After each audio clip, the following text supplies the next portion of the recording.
Okay, this stitch is the catch stitch, and for the catch stitch, you like to use that whenever you need to keep a edge down. I use it for seam allowances to keep those nice and flat in the inside of a garment, or sometimes you can also use it as another type of hem stitch.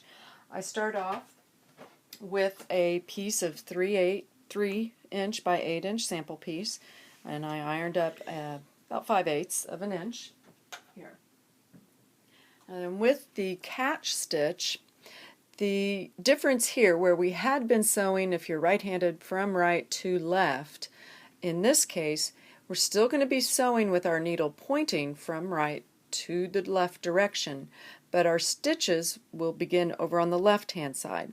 I'm going to slip my knot to the back side here of that little folded edge, or I'm sorry, the raw edge of that folded flap, and then I come over here to, let's say, the front of the garment, and I am picking up the tiniest little stitch. I don't even know if you can see that. I think I've only got one thread of the fabric. I might want to get two just for stability purposes. And then I come back over to this edge. I'll be a short 1/4 of an inch from that raw edge in, because I don't want it to start unraveling. But the thing is I only want to catch that folded flap here, that seam allowance distance, not all the way through to the front of the garment. But up here, yes, I am getting the front of the garment. This one, I took just a slightly bigger stitch here, a couple thread lines, just so you can see it a little bit more. And then back over here. Notice again, I want to make sure I'm not catching both layers of fabric.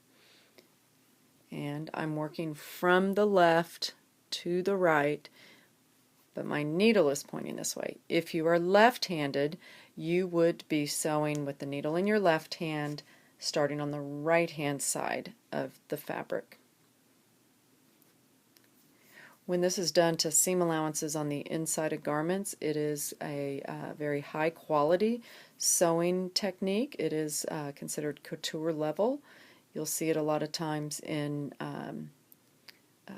evening wear and special occasion wear, in the case that they need it to fit very form-fitting and not have lumps to the around the seams in the garments.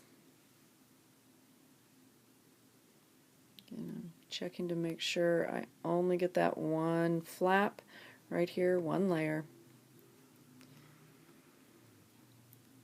I've also seen this stitch done as a very decorative outside layer stitch, because it does form a kind of a neat pattern to it with this back and forth and the little crisscrosses that it makes.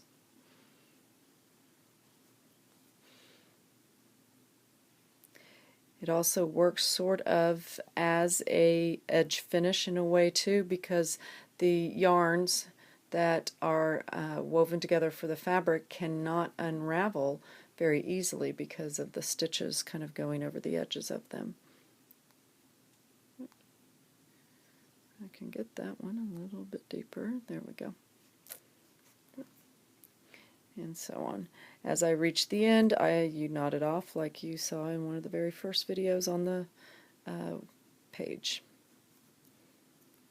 Okay, but I think you can get the hang of it from there.